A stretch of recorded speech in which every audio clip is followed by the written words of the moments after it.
Tun was a handsome young man who worked as a car dealer in Lagos. He had everything a man could want: money, a good house, and respect. But deep inside, he had a big problem. He didn't trust women. He had been heartbroken twice. The first time, his girlfriend left him for a richer man. The second time, another woman used him just for his money. So Tun made up his mind that he would never fall for fake love again. He wanted to find a woman who would love him for who he was, not for what he had. One night, while sitting in his living room watching a movie, an idea came to his mind. He said to himself, "What if I pretend to be a single father? Maybe then I will see who truly loves me." The next morning, he visited his friend Emeka, who owned a small orphanage. Tun told Emeka about his plan. He said, "Bro, I want to borrow one of your kids for a few weeks. I just want people to think he is my son." Emeka laughed so hard that tears rolled down his face. "Tun, you are not serious. You want to borrow a child just to test women." But Tun was serious. After much begging, Emeka finally agreed, but only for a short time. He introduced Tun to a 5-year-old boy named David. David was a smart and cheerful child who loved to draw. Tun looked at him and smiled. "From today, you will be my son, okay?" he said jokingly. David laughed and hugged him without fear. That hug melted Tun's heart. For a moment, he forgot that it was all an act. The next week, Tun started taking David everywhere. To the park, to restaurants, even at church. People started calling him Daddy Tun. Women admired him more than ever. Some said, "Wow, he is such a good father." Others smiled and asked to meet him. Tun felt proud, thinking his plan was working.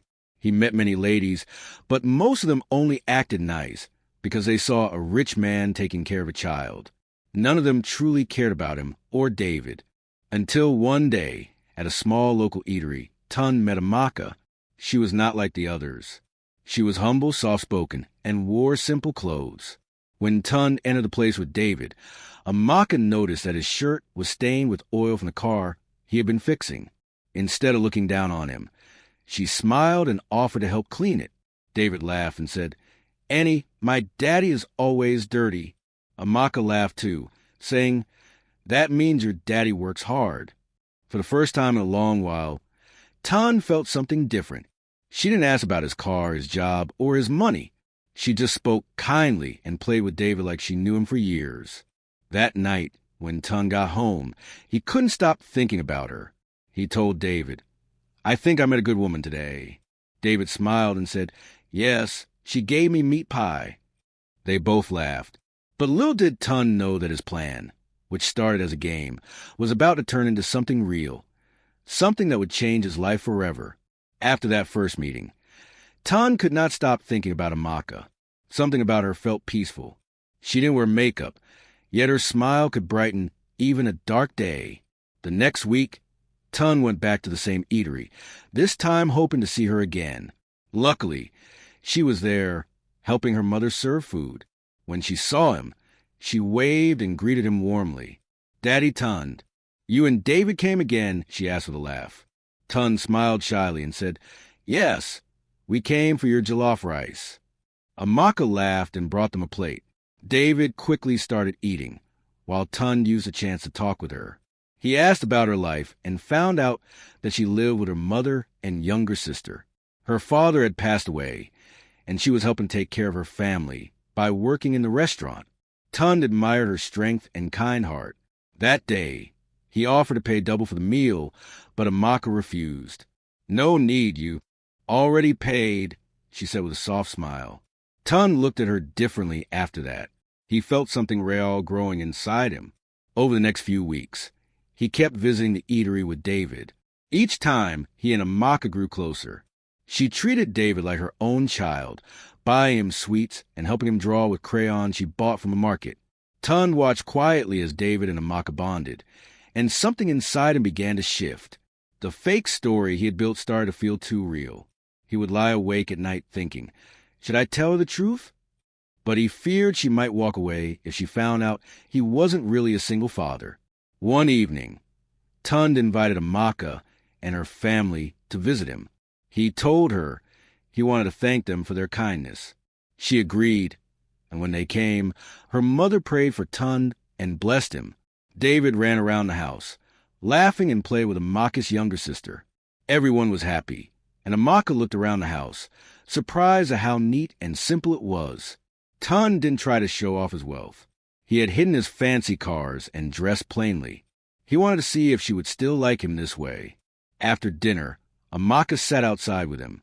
The night breeze blew softly, and the sky was full of stars. She said, "You know, you're a good man, Tund. David is lucky to have you." Tund looked at her face and felt his heart jump. He wanted to tell her the truth, but his lips refused to move. Instead, he said, "Thank you. You're kind to say that." For a moment, they sat quietly, and Tund saw tears in her eyes. "I wish my father was still alive," she said. "He always told me to look for a man with a good heart, not a rich man." Tund's chest grew tight. He wanted to tell her he wasn't really David's father, but just then, David came running with laughter, breaking the tension.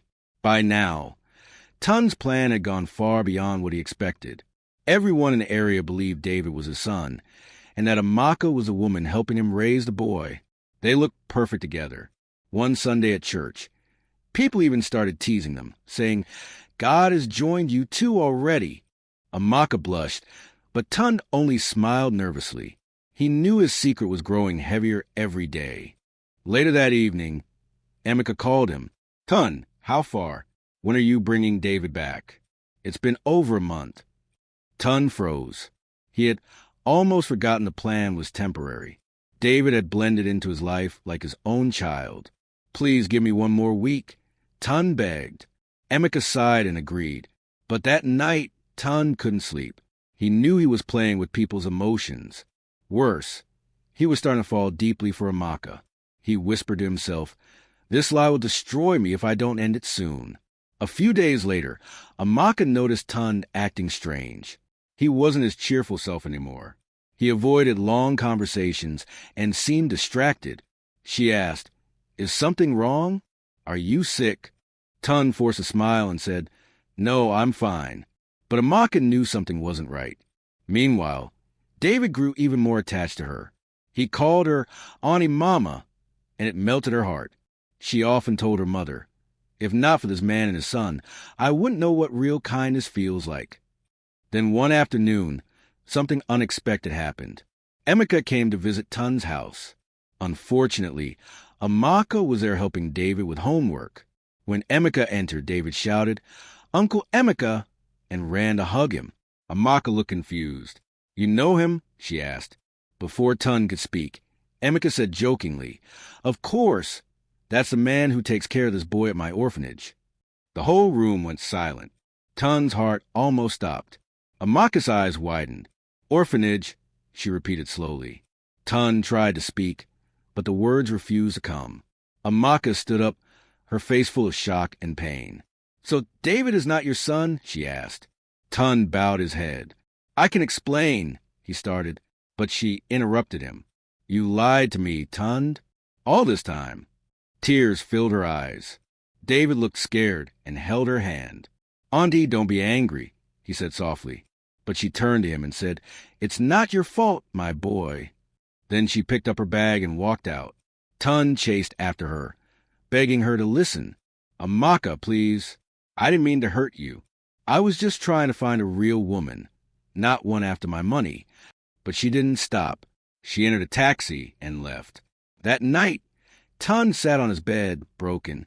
David came to him and said, "Daddy, why did Auntie cry?" Tund hugged him tightly, tears streaming down his face. "Because Daddy made a big mistake."